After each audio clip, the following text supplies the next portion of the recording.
बिस्मिल्लाहिर्रहमानिर्रहीम अस्सलामु अलैकुम वरहमतुल्लाहि वबरकातुहू वरहमतुहू व मग़फ़िरतुहू। आज की जो वीडियो है वो है गैस जनरेटर की फ्यूल कंजप्शन रिपोर्ट, यानी kilowatt hour generated and fuel consumption report. तो गैस जनरेटर का फ्यूल कंजप्शन रिपोर्ट कैसे बनाते हैं, फ्यूल कंजप्शन कैसे निकालते हैं, आज की वीडियो इसके मुतालिक है। इससे पहले वीडियो मैंने बनाई थी डीजल जनरेटर की जो फ्यूल कंजप्शन है उसके ऊपर। अगर वो वीडियो आपने नहीं देखी तो वो वीडियो देख लीजिएगा। और स्टार्ट करने से पहले भी बताता जाऊं कि चैनल को अगर सब्सक्राइब नहीं किया तो प्लीज़ चैनल को सब्सक्राइब करना मत भूलिएगा और वीडियो को लाइक करना भी मत भूलिएगा, क्योंकि बेल नोटिफिकेशन आइकन को प्रेस करना भी मत भूलिएगा। तो चलिए स्टार्ट करते हैं। सबसे पहले मैं आपको बताता जाऊं कि गैस जनरेटर की जो फ्यूल कंजप्शन रिपोर्ट बनती है उनके लिए 3 चीज़ों की ज़रूरत पड़ती है आपके पास, जो कि आप उनको अपने IPC से या HMI से आप नोट करते हो। उसके लिए ज़रूरत पड़ती है, एक तो पड़ती है ज़रूरत कि आपके पास किलोवाट आवर आप नोट करते हो, यानी अगर 24 घंटे का आप बनाना चाहो, 1 दिन का बनाना चाहो, 1 घंटे का बनाना चाहो, 1 महीने का बनाना चाहो, यही तरीका है फ्यूल कंजप्शन रिपोर्ट बनाने का, जो कि मैं आपको बताने वाला हूँ। तो उनके लिए जो 3 चीज़ों की ज़रूरत पड़ती है वो एक पड़ती है किलोवाट आवर की रीडिंग आप लेते हो, दूसरा आप NM³ की रीडिंग लेते हो, और तीसरा ये है कि आप रनिंग आर या आपकी जो SMU है या रनिंग आर है उसकी आप रीडिंग लेते हो। फिर ये होता है कि जो प्रीवियस होता है, यानी कल सुबह 8 बजे की जो किलोवाट आवर है और आज सुबह 8 बजे की जो किलोवाट आवर है, इनको आपस में हम माइनस कर देंगे तो डिफरेंस किलोवाट आवर निकल आ जाएगा। कल सुबह 8 बजे के रनिंग आवर को आज सुबह 8 बजे के रनिंग आवर से माइनस करेंगे तो हमारे पास रनिंग आवर निकल के आ जाएगा कि 24 घंटे।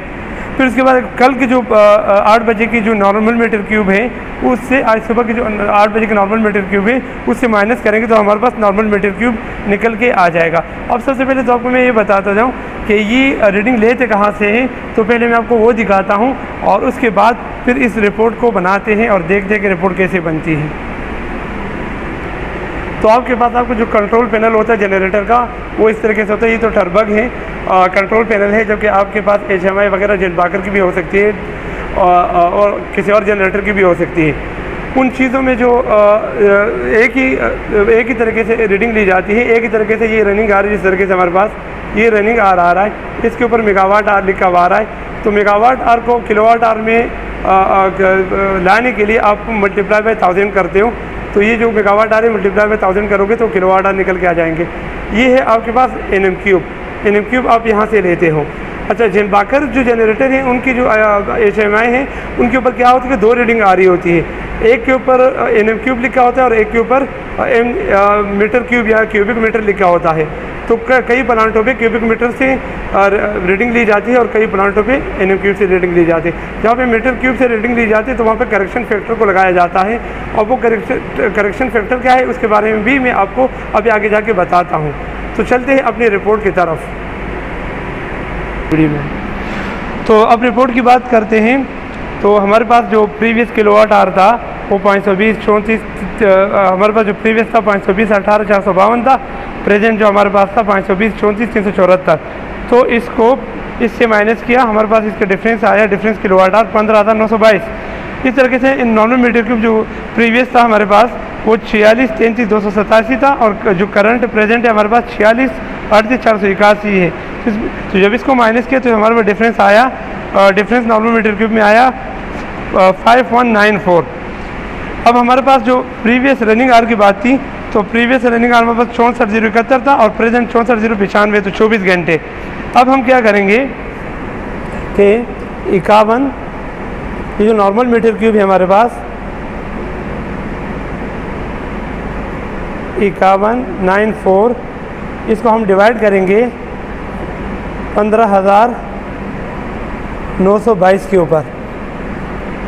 जब इसको हम डिवाइड करेंगे 15,922 के ऊपर तो 5194 नॉर्मल मीटर क्यूब है डिवाइडेड बाय 15,922, तो हमारे पास 0.326 कंजप्शन जो हमारे पास आई,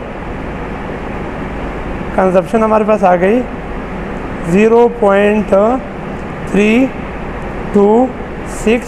अब ये 0.326 क्या है, ये हुआ हमारे पास नॉर्मल मीटर क्यूब पर किलोवाट आवर, यानी 1 किलोवाट आवर कि 1 किलोवाट आवर जनरेट करने में हमारे पास 0.326 हमारे पास नॉर्मल मीटर क्यूब गैस खर्च हुई। अब मैं बात करता हूँ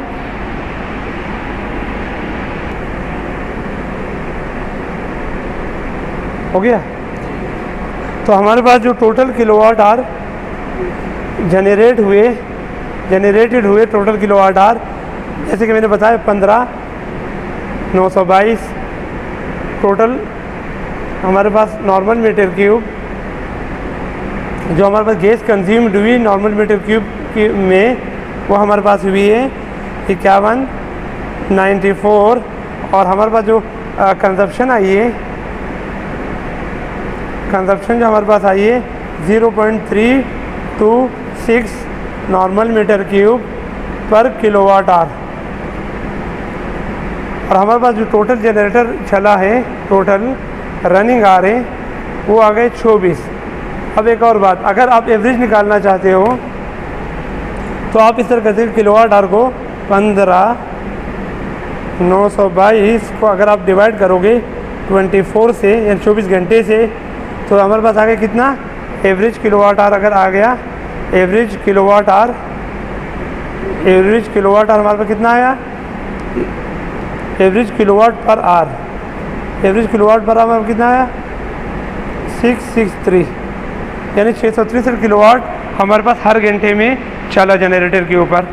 अब मैं आपको बता दूं, अब मैं आपको इसके बता देता हूं कि जनबाकर के केस में क्या होता है। जनबाकर में अगर आपके पास रीडिंग जिस तरह आ रही है, एक रीडिंग आपके पास आ रही है मीटर क्यूब में तो दूसरी आ रही है नॉर्मल मीटर क्यूब में, तो उसमें क्या करते हैं कि करेक्शन फैक्टर निकाला जाता है। अब करेक्शन फैक्टर निकालना ये अलग ही टॉपिक है, इसके ऊपर कभी वीडियो बनाएंगे, लेकिन मैं आपको सिर्फ बता देता हूँ कि इसमें क्या होता है। अब जिस तरीके से हमारे पास नॉर्मल मीटर क्यूब, अगर हमारे पास मीटर क्यूब है 2000 इसकी रीडिंग आ रही है और नॉर्मल मीटर क्यूब आपके पास आ रहे हैं 3000, तो अब करेक्शन फैक्टर कैसे निकाला जाता है? पूरे प्लांट का ऑब्जर्वेशन के बाद कई महीने प्लांट चले, आपके किस लोड पे चलता है वो, तो अब क्या करें? तो जनबाकर के केस में अगर मैं आपको बताता जाऊँ कि जनबाकर के केस में क्या होता है, अगर आपके पास जनबाकर में के आईपीसी के ऊपर क्या आते हैं मीटर क्यूब की रीडिंग और नॉर्मल मीटर क्यूब की रीडिंग। मसलन फॉर एग्जांपल आपकी नॉर्मल मीटर क्यूब 3000 की रीडिंग आ रही है जबकि मीटर क्यूब 2000 की आ रही है, तो करेक्शन फैक्टर कैसे निकालते हैं? अब 3000 यानी नॉर्मल मीटर क्यूब जो है 3000 को आप डिवाइड करोगे मीटर क्यूब से, 3000 को आपने डिवाइड किया 2000 से, तो इसका 1.5 आए। अब ये 1.5 क्या है? करेक्शन फैक्टर है। क्या होता है जब आप मीटर क्यूब में कंजप्शन निकालते हो तो उस मीटर क्यूब के अंदर आप ये वाले करेक्शन फैक्टर को मल्टीप्लाई कर देते हो तो फिर आपका फ्यूल कंजप्शन निकलता है। ये जनबाकर के केस में है, लेकिन बाकी जनरेटर के केस में ऐसे नहीं होता। अक्सर प्लांटों में डायरेक्ट नॉर्मल मीटर क्यूब से ही फ्यूल कंजप्शन निकाली जाती है। तो ये थी आज की वीडियो होगी बहुत लंबी, लेकिन काम की चीज़ थी तो इसलिए बताना पड़ गया। अगर आपको ये वीडियो पसंद आई है तो प्लीज़ चैनल को सब्सक्राइब करना मत भूलिएगा और नेक्स्ट वीडियो तक के लिए मुझे इजाज़त दीजिएगा। अल्लाह हाफिज़।